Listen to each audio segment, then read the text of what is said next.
कृष्णा, राधे राधे। बोल श्री बांके बिहारी लाल की जय, राधे श्याम की जय।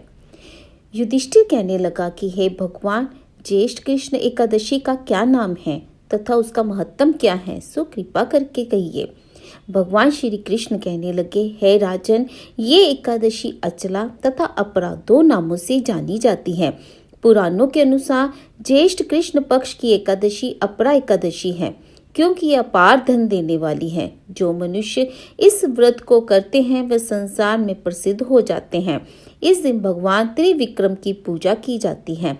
अपरा एकादशी के व्रत के प्रभाव से ब्रह्म हत्या, भूत योनि, दूसरे की निंदा आदि के सब पाप दूर हो जाते हैं।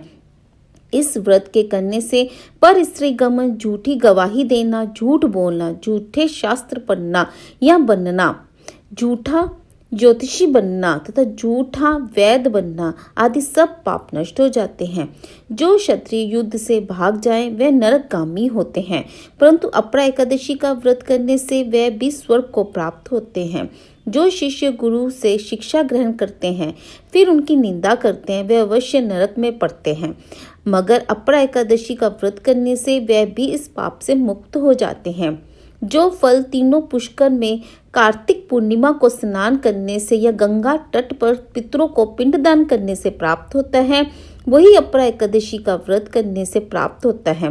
मकर के सूर्य में प्रयागराज के स्नान से, शिवरात्रि का व्रत करने से, सिंह राशि में बृहस्पति में गोमती नदी में स्नान से, कुंभ में केदारनाथ के दर्शन या बद्रीनाथ के दर्शन, सूर्य ग्रहण में कुरुक्षेत्र के स्नान से, स्वर्ण दान करने से अथवा अर्ध प्रस्तुता गोदान से जो फल मिलता है वही फल अपरा एकादशी के व्रत से मिलता है।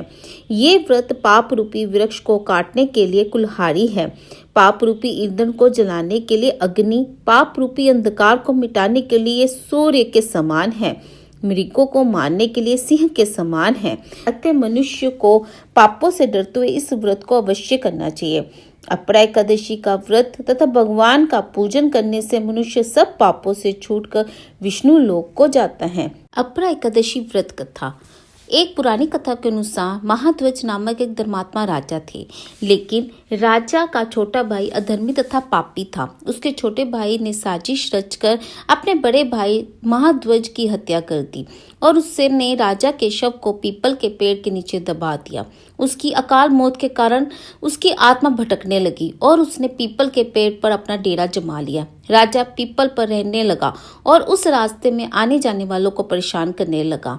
एक दिन उस रास्ते से एक ऋषि गुजरे। राजा ने उन्हें भी डराने की कोशिश की, लेकिन ऋषि मुनि तपस्वी थे। उन्होंने आत्मा को वश में कर लिया और उससे प्रेत बनने का कारण पूछा।